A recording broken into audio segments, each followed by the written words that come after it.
Kalau misalkan kita sukses, pasti ada yang bilang, itu kan karena orang tua memang sukses. Atau kalau misalkan kita nggak sukses, pasti, dasar lu gitu. Udah semuanya dikasih kok malah nggak bisa gitu. Jadi kayak serba salah gitu kan ya. Tentunya sih, menurut saya soalnya orang tuh kalau misalkan udah dengar nama belakangnya kayak udah ada pre-misconception gitu sih sebenarnya. Udah ada asumsi nih cewek kayak gini A, B, C, D, E gitu. Padahal kan mungkin nggak benar gitu. I'm not my parents, like I'm not Pak Hate, I'm not Bu Lili gitu. Saya adalah diri saya sendiri gitu. Saya nggak choose untuk to be born in this position. Semua orang nggak ada yang bisa milih kan kita lahir di mana gitu. It's just a matter of where we take it from here, and I don't have to be like them juga at the end of the day. Itu yang saya realize sih semakin saya dewasa. Kayak maksudnya maybe memang mungkin ada responsibilities that I have to take on, tapi at the same time ya I can do things my way juga gitu sih. Itu yang bikin aku lebih merasa less insecure juga gitu, dan mungkin trying to not listen karena kadang-kadang there's a lot of white noise in life kan.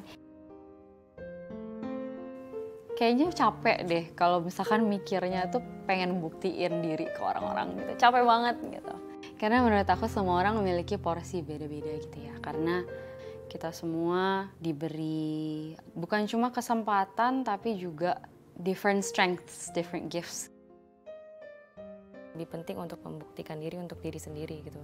I will never kayak be able to live up to anybody's expectations if I'm not happy with myself juga kan ya. Jadi what matters most, I think it's my own confidence, gitu, my own happiness. I think saya lagi udah ngarah ke sana sih. Everybody has their own struggles. Menurut saya sih ya nggak usah dijudge aja sih kayak people based on whatever they are gitu, based on their backgrounds atau where they come from.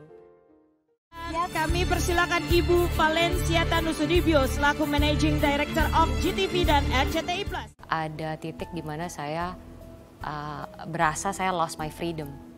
Karena I think itu yang banyak orang nggak tahu juga ya di sisi sebagai second generation atau yang punya privilege itu. Ya memang punya privilege, tapi kadang-kadang orang kayak gitu jadi akan kehilangan freedomnya gitu kan. Nah dari situ saya cukup struggle sih at that point in my life I think. Tapi dari situ ada beberapa hal yang terjadi, ujung-ujungnya saya bisa dapat memilih gitu, mengambil suatu keputusan di mana saya realize sih at the end of the day ya saya tetap bisa memiliki freedom itu at a certain level lah, cuman tetap masih bisa gitu to choose my life, to choose my path.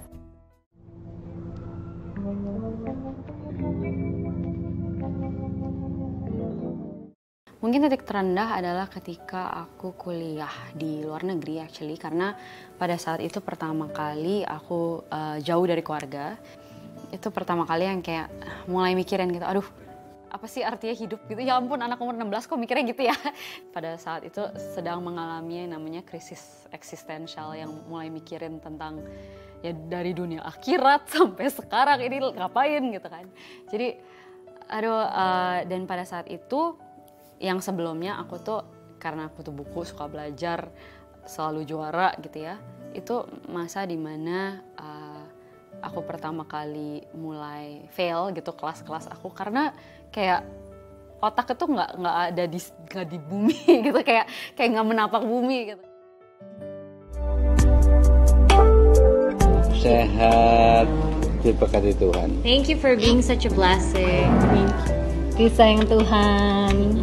Thank you. And God bless your heart. Pada saat itu lagi ambil finance, keuangan. Dan kalau keuangan itu kan belajarnya pasti tentang bagaimana kita cut cost sama maximize profit gitu kan ya. Dan pada saat itu aku ngerasa kayak gila apa gunanya gitu loh, apa gunanya sih gitu kalau misalkan tujuan hidup kita cuma nimbun harta, gunanya apa gitu, ampun deh gitu. Jadi pada saat itu benar-benar mikirnya kayak oke, aku pengen banget drop out sebenarnya, tapi pada saat itu juga nggak berani ngomong ke orang tua. Dan pada saat itu juga banyak temen yang juga lagi ngalamin beberapa krisis gitu ya, teman-teman terdekat. For the first time aku ngeliat gitu, karena dari keluarga yang baik-baik gitu ya, melihat ini semua tuh kaget dan ngerasa gila ternyata apa yang aku alami selama ini tuh nggak dialami semua orang loh. Tapi at the same time itu juga titik dimana aku menemukan, I guess, purpose dalam kehidupan aku sendiri gitu. Karena di situ dibukakan gitu kalau misalkan dunia itu kayak gini loh gitu. Jadi apa yang bisa kita lakukan gitu, apa yang bisa kita kontribusikan gitu, itu it matters for a lot of people.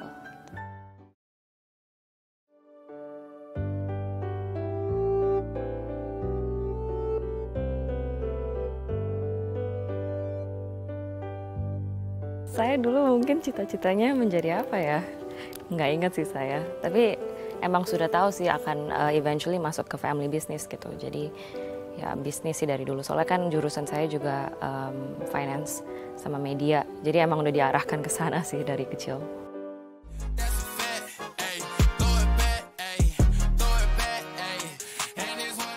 Saya dulu suka concert hopping. Soalnya saya suka banget sama experience, you know. Kalau dengerin doang kan kayak nggak kedengeran apa-apa.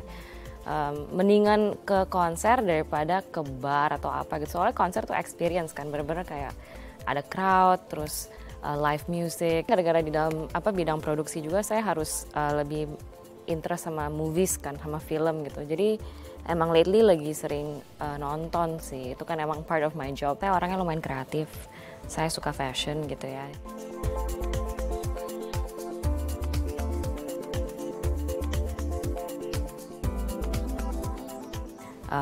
Dan itu emang something yang saya pengen kejar on the side sih, on top of the family business gitu.